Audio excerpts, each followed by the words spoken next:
Hello students, ഇന്ന് നമുക്ക് action റിസർച്ചിനെ കുറിച്ച് പഠിക്കാം. കഴിഞ്ഞ ക്ലാസ്സിൽ നമ്മൾ റിസർച്ചിൻ്റെ സിഗ്നിഫിക്കൻസ് എന്താണ്, റിസർച്ചിൻ്റെ ക്യാരക്ടറിസ്റ്റിക്സ് എന്താണ്, റിസർച്ചിൻ്റെ സ്റ്റെപ്സ് എന്താണ്, ഇങ്ങനെയുള്ള കാര്യങ്ങളെല്ലാം ഡിസ്കസ് ചെയ്തിരുന്നു. അപ്പം ഇതിൽ അതിൻ്റെ ഒരു ടൈപ്പായിട്ടുള്ള റിസർച്ചാണ് ആക്ഷൻ റിസർച്ച് എന്ന് പറയുന്നത്. അപ്പോൾ ഇന്ന് നമുക്ക് ആക്ഷൻ റിസർച്ചിനെ കുറിച്ച് പഠിക്കാം. അപ്പോൾ ആക്ഷൻ റിസർച്ചിലൂടെ teacher observes the classroom, what is happening in the classroom. അത് ടീച്ചർ കറക്റ്റായിട്ട് ഒബ്സർവ് ചെയ്യുന്നു.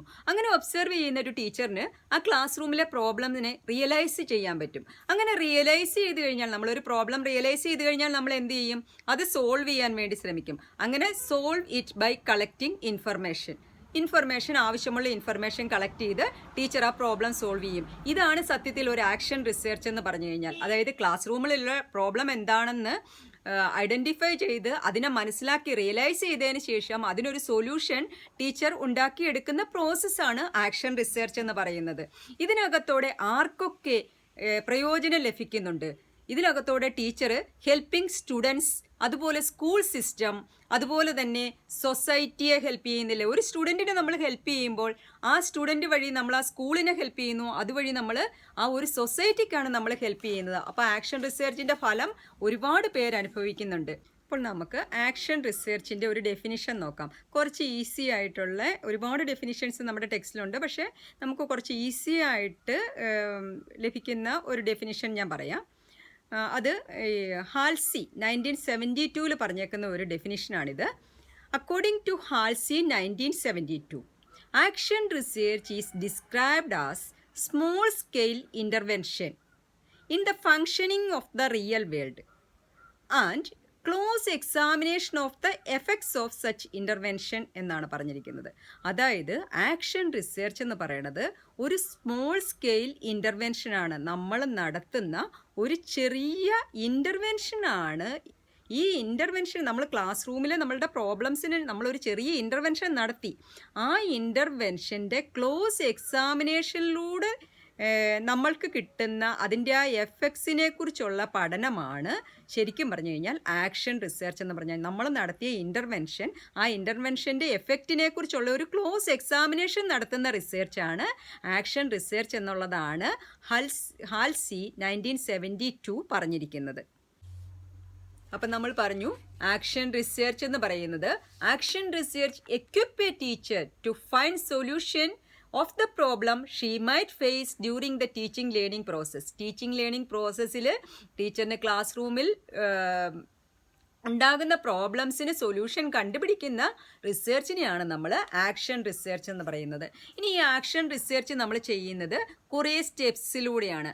ആക്ഷൻ റിസർച്ചിന് 4 സ്റ്റേജ് ഉണ്ട്. 4 സ്റ്റേജും കൂടി 8 സ്റ്റെപ്സിലായിട്ടാണ് അത് പറഞ്ഞേക്കുന്നത്. ഫസ്റ്റ് സ്റ്റേജ് എന്ന് പറയുന്നതാണ് പ്ലാനിംഗ് സ്റ്റേജ് എന്ന് പറയുന്നത്. ഈ പ്ലാനിംഗ് സ്റ്റേജിൽ teacher identifying and limiting the topic or problem. അതായത് നമ്മുടെ ക്ലാസ് റൂമിൽ ഒരു പ്രോബ്ലം ടീച്ചർ ഒബ്സർവ് ചെയ്തിട്ട് ടീച്ചർ ക്ലാസ് റൂമിലെ ആ പ്രോബ്ലം കണ്ടെത്തുന്നു, ഐഡൻറ്റിഫൈ ചെയ്യുന്നു. ഇങ്ങനെ ഒരു പ്രോബ്ലം കുട്ടികൾക്ക് ക്ലാസ് റൂമിൽ ഉണ്ടാകുന്നുണ്ട്. പഠിപ്പിക്കുന്ന ക്ലാസ് റൂമിൽ എന്തൊക്കെയാണോ പ്രോബ്ലംസ് ഉള്ളത് ആ പ്രോബ്ലത്തിന് ടീച്ചർ ഐഡൻറ്റിഫൈ ചെയ്ത് അതിന് ജസ്റ്റ് ചെറിയ രീതിയിൽ ടീച്ചറിൻ്റെ എബിലിറ്റിക്കും ടീച്ചറിൻ്റെ ആ റിസോഴ്സസിനും പറ്റുന്ന രീതിയിലുള്ള ഒരു പ്രോബ്ലം എടുക്കുകയും ആ പ്രോബ്ലത്തിനെ ജസ്റ്റ് ടീച്ചറുടെ എബിലിറ്റിക്ക് അനുസരിച്ച് അല്ലെങ്കിൽ ടീച്ചറിൻ്റെ റിസോഴ്സസിനനുസരിച്ച് ആ പ്രോബ്ലത്തിനെ ലിമിറ്റ് ചെയ്യുകയും ചെയ്യുകയാണ് ഫസ്റ്റ് സ്റ്റെപ്പ് എന്ന് പറഞ്ഞു കഴിഞ്ഞാൽ. Identifying and limiting the topic or problem. ആ പ്രോബ്ലത്തിനെ നമ്മൾ ലിമിറ്റ് ചെയ്ത് ഐഡൻറ്റിഫൈ ചെയ്ത് നിർത്തുന്നു. അതാണ് ഫസ്റ്റ് സ്റ്റെപ്പ് എന്ന് പറയുന്നത്. ഫസ്റ്റ് സ്റ്റേജ് എന്ന് പറയുന്നത് പ്ലാനിംഗ് സ്റ്റേജ്. പ്ലാനിംഗ് സ്റ്റേജിലെ ഫസ്റ്റ് സ്റ്റെപ്പാണ് ഇപ്പോൾ പറഞ്ഞത്, identifying and limiting the topic or problem എന്നുള്ളത്. ദെൻ അങ്ങനെ ആ പ്രോബ്ലം ഐഡൻറ്റിഫൈ ചെയ്ത് അതിനെ ലിമിറ്റ് നമ്മൾ ചെയ്ത് കഴിഞ്ഞ് കഴിഞ്ഞാൽ നമ്മൾ പഴയ റിസർച്ച് ചെയ്തിരുന്നത് പോലെ തന്നെ സെക്കൻഡ് സ്റ്റെപ്പ് എന്ന് പറയുന്നത് റിവ്യൂയിങ് ദ ലിറ്ററേച്ചറാണ്. അപ്പം ഈ പ്രോബ്ലം ടീച്ചർ ഒരു പ്രോബ്ലം ഐഡൻറ്റിഫൈ ചെയ്തു, ഈ പ്രോബ്ലത്തിനെ കുറിച്ചുള്ള എല്ലാ ലിറ്ററേച്ചേഴ്സും ടീച്ചർ റിവ്യൂ ചെയ്യുന്നു. അത് ആർട്ടിക്കിൾസിൽ, ജേർണൽസിൽ, ബുക്സിൽ നിന്ന്, ഇങ്ങനെ പല റിസോഴ്സസ് ഉണ്ട് നമുക്ക് റിവ്യൂ ചെയ്യാനായിട്ട്. അപ്പോൾ പല റിസോഴ്സിൽ നിന്നും ടീച്ചർ ഈ പ്രോബ്ലത്തിനെ റിവ്യൂ ചെയ്യുവാണ് സെക്കൻഡ് സ്റ്റെപ്പിൽ ചെയ്യുന്നത്. അപ്പോൾ first step identify the problem identify ചെയ്യുന്നു. Then second step reviewing the literature, അതുമായിട്ട് ബന്ധപ്പെട്ടിട്ടുള്ള എല്ലാ കാര്യങ്ങളും ടീച്ചർ റിവ്യൂ ചെയ്യുന്നു. ഇനി തേർഡ് സ്റ്റെപ്പാണ്. തേർഡ് സ്റ്റെപ്പിനകത്ത് ഡെവലപ്പിംഗ് എ റിസർച്ച് പ്ലാൻ എന്നുള്ളതാണ്. റിസർച്ച് പ്ലാൻ ഡെവലപ്പ് ചെയ്യുക. അപ്പം എങ്ങനെ ആയിരിക്കണം റിസർച്ച് പ്ലാൻ ഡെവലപ്പ് ചെയ്യുക എന്ന് പറഞ്ഞു കഴിഞ്ഞാൽ, അവിടെ നമുക്കൊരു പ്രോബ്ലം കിട്ടി. അപ്പോൾ ആ പ്രോബ്ലത്തിന് എങ്ങനെ സൊല്യൂഷൻ കണ്ടെത്താം, അതായത് എന്തായിരിക്കാം, എന്തുകൊണ്ടായിരിക്കാം ഈ പ്രോബ്ലം ഉണ്ടായിരിക്കുന്നത്, എന്തായിരിക്കാം ഇതിനുള്ള കാരണം, അങ്ങനെയുള്ള കാരണങ്ങൾ എന്തൊക്കെയാണെന്ന് ടീച്ചർ അസ്യൂം ചെയ്യുന്ന ഒരു സ്റ്റെപ്പ് ഉണ്ടല്ലോ. ഇന്നതൊക്കെ ആയിരിക്കും പ്രോബ്ലംസ് എന്ന് പറഞ്ഞ് ഐഡൻറ്റിഫൈ ചെയ്ത പ്രോബ്ലത്തിന് ഒരു പ്ലാൻ നമ്മൾ ഡെവലപ്പ് ചെയ്യുന്നത്. അതായത് നമ്മളൊരു ഹൈപ്പോത്തിസിസ്, ഇന്നതായിരിക്കാം ഇതിൻ്റെ അസംഷൻ. നമ്മൾ പറഞ്ഞു ഹൈപ്പോത്തിസിസ് എന്ന് പറയുന്നത് ടെൻറ്റേറ്റീവ് സൊല്യൂഷൻ. നമ്മൾ റിസൾട്ട് കണ്ടെത്തുന്നതിന് മുമ്പ് തന്നെ നമ്മൾ ഇന്നതായിരിക്കാം എന്ന് നമ്മൾ അസ്യൂം ചെയ്തിരിക്കുന്നത്. അപ്പോൾ അങ്ങനെ അസ്യൂം ചെയ്തിട്ട് നമ്മൾ നമ്മുടെ പ്ലാൻ ഡെവലപ്പ് ചെയ്യുന്ന സ്റ്റെപ്പാണ് തേർഡ് സ്റ്റെപ്പ് എന്ന് പറഞ്ഞു കഴിഞ്ഞാൽ. അപ്പം പ്ലാനിങ് സ്റ്റേജിനകത്ത് 3 സ്റ്റെപ്സ് ഉണ്ട്. Identifying and limiting the topic ഉണ്ട്. രണ്ടാമത്തെന്ന് പറഞ്ഞാൽ ലിറ്ററേച്ചർ റിവ്യൂ ആണ്. മൂന്നാമത്തെ സ്റ്റെപ്പ് എന്ന് പറയുന്നത് ഡെവലപ്പിംഗ് ദ പ്ലാൻ ആണ്. റിസർച്ച് പ്ലാൻ ഡെവലപ്പ് ചെയ്യുക എന്നുള്ളതാണ്. അടുത്ത സ്റ്റേജാണ് ആക്ഷൻ സ്റ്റേജ് എന്നുള്ളത്. അപ്പോൾ ഫസ്റ്റ് സ്റ്റേജ് പ്ലാനിങ് സ്റ്റേജ് ആയിരുന്നു. രണ്ടാമത്തെ സ്റ്റേജാണ് ആക്ഷൻ സ്റ്റേജ്.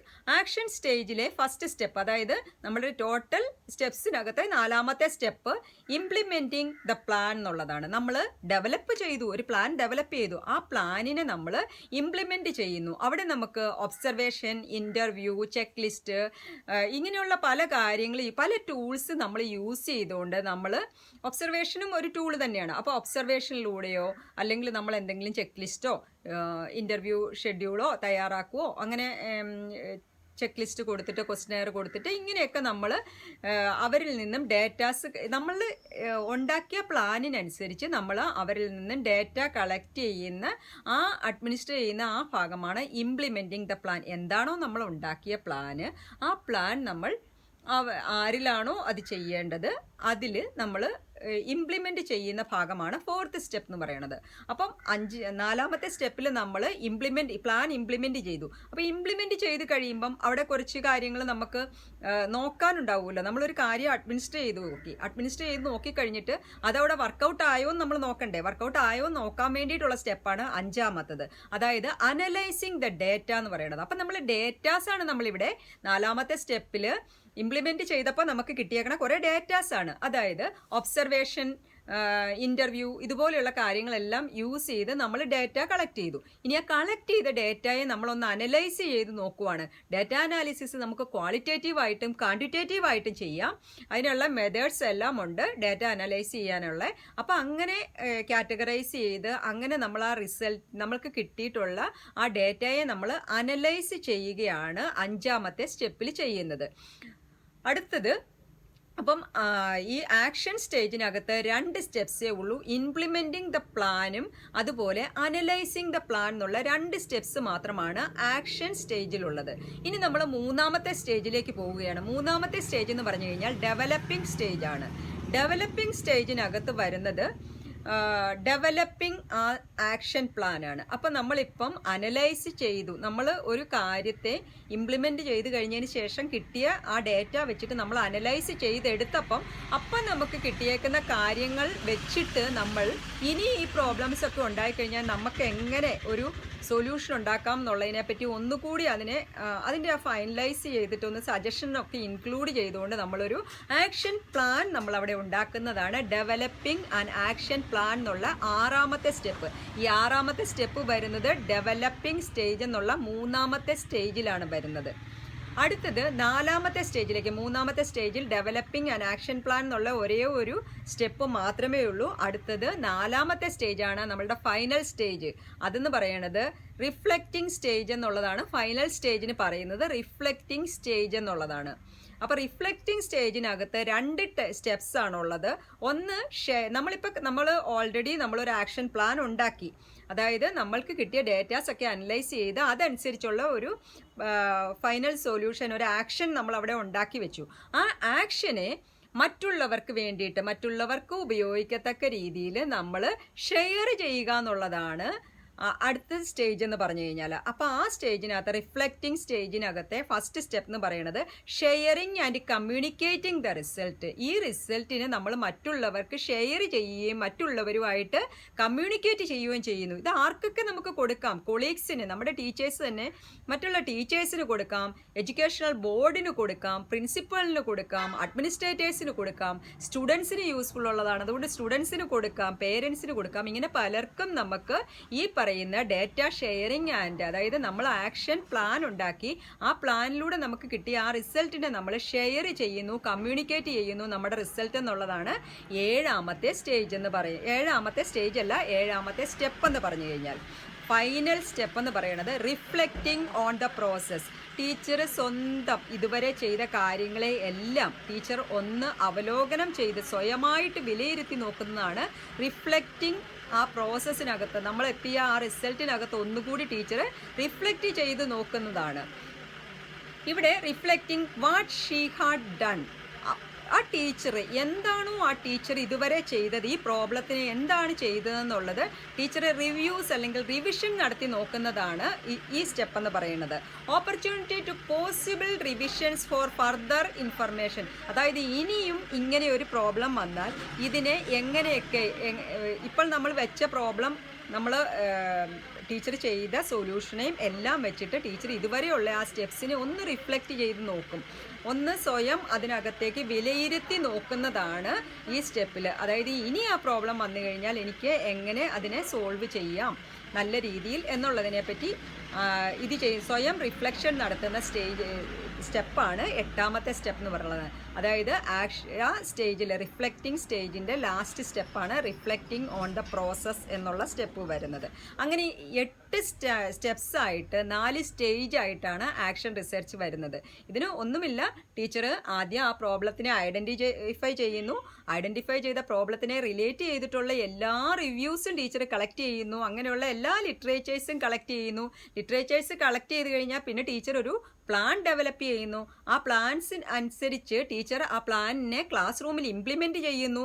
അത് കഴിയുമ്പം ആ പറയുന്ന ഇംപ്ലിമെൻറ്റ് ചെയ്തപ്പോൾ ടീച്ചറിന് കിട്ടിയ ആ ഡേറ്റാസിനെ എല്ലാം ടീച്ചർ അനലൈസ് ചെയ്യുന്നു. അനലൈസ് ചെയ്തതിന് ശേഷം ഒരു ആക്ഷൻ പ്ലാൻ, അനലൈസ് ചെയ്തിട്ട് കിട്ടിയ ഒരു പ്ലാനിനെ ആക്ഷൻ പ്ലാൻ എന്നുള്ള രൂപത്തിൽ എത്തിക്കുന്നു.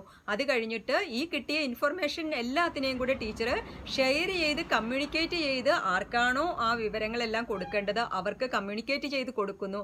അത് കഴിഞ്ഞിട്ട് സ്വന്തമായിട്ട് താൻ ചെയ്ത കാര്യങ്ങളെ എല്ലാത്തിനെയും കൂടെ ഒന്ന് റിഫ്ലക്റ്റ് ചെയ്യുന്നു. ഫോർ ഫ്യൂച്ചറിൽ ഇനി വരുന്ന കാര്യങ്ങളെ എങ്ങനെ കുറച്ചും കൂടെ ബെറ്റർ ആക്കാം എന്നുള്ള രീതിയിൽ സ്വയമായിട്ട് ഒന്ന് അവലോകനം ചെയ്ത് റിഫ്ലക്റ്റ് ചെയ്ത് നോക്കുന്നു. ഇതാണ് ആക്ഷൻ റിസർച്ചിൻ്റെ സ്റ്റെപ്സ് എന്ന് പറഞ്ഞു കഴിഞ്ഞാൽ. അപ്പം ഇന്ന് ആക്ഷൻ റിസർച്ചിൻ്റെ സ്റ്റെപ്പ് കൊണ്ട് നിർത്തുകയാണ്. Thank you.